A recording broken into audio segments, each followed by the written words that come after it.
Yesterday's Prime Minister's questions descended, as it often does, into a curious blend of tragedy, theatre, and tragicomedy. The subject was grim, the institutional failures around grooming gangs, and the tone was ugly but interesting. And the main partners in the drama were all stand-ins: Angela Rayner for Sir Keir Starmer, Chris Philp for Kemi Badenoch, and blinking in the celestial margins, Sir Keir himself briefly appeared from Canada like a spectral headmaster on Skype, insisting he wasn't calling his critics far right, just rather misguided or something like that. This was a debate that could have dignified itself with seriousness. Instead, it danced somewhere between a GCSE drama exam and a barroom brawl directed by Dario Fo. The trigger was Starmer's January remark accusing certain politicians of jumping on a far-right bandwagon in their calls for an inquiry into grooming gangs. The phrase was always going to boomerang, and yesterday it did with force. Philp, animated like a malfunctioning marionette, demanded an apology. Stand up for rape victims, he thundered, standing up for rape victims is not far right. And he's right, in tone if not in trousers. His sartorial choices may be questionable, but his logic is not. Victims have been failed repeatedly, and to tar all concerned with the stain of extremism was careless at best, cowardly at worst. The problem with the gangs issue, as I think there's a fellow in the comment section, the man with no name. I do find these sobriquets so irritating and so tiresome. Who says that I also haven't brought up the grooming gangs? No, I probably haven't brought up the grooming gangs as an individual piece, but I have talked about them, and I have talked about the way most governments from 2003 have been tarnished with this problem. That means Labour, Conservative, and coalition governments. That means Labour, the Conservative Party, and the Lib Dems are all in it up to their necks, and that really is the problem. It's about the power of local governments to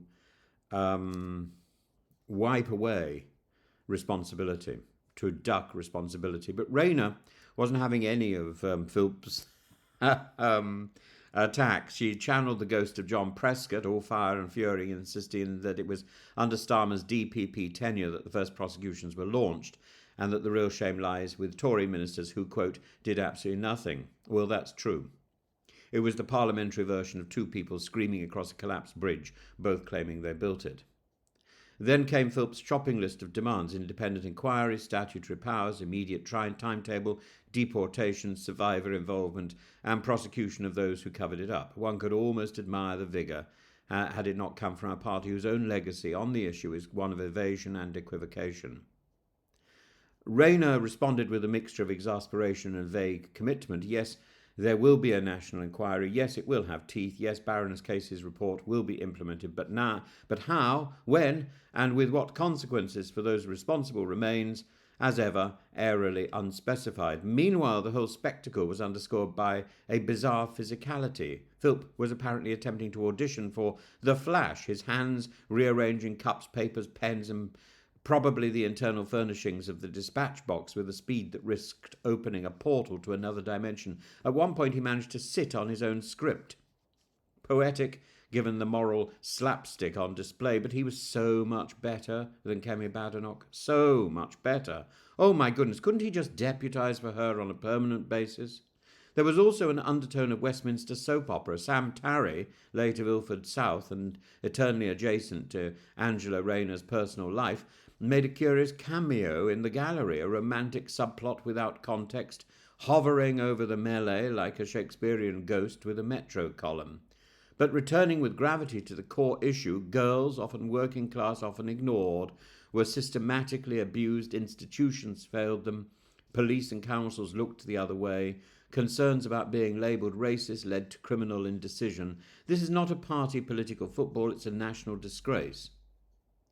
And the new inquiry may help, but we've been here before. Alexis Jade, Louise Casey, dozens of reports, thousands of pages, and yet The moral vacuum remains. Survivors are told justice is coming, but they're right to ask when. Philp, for all his pantomime, gave voice to genuine concerns. Rayner, for all her theatrical bluster, is correct that Labour's record is not new to this. But neither side has emerged covered in anything resembling glory. This was not accountability. It was adversarial damage control. Ultimately, the man with no name has put his finger on the issue in the comments section by saying that the damage goes beyond just one particular party. He's right. And Starmer too, half in Canada, half in denial, has ignited a debate that he cannot quite extinguish. To question his sincerity is not to exonerate the Tories, but to weaponise outrage while ignoring past inaction is no better. Grooming gangs are not a rhetorical device. They are a test of whether we as a country can protect the powerless without politicising their pain. On this evidence, we have a very long way to go.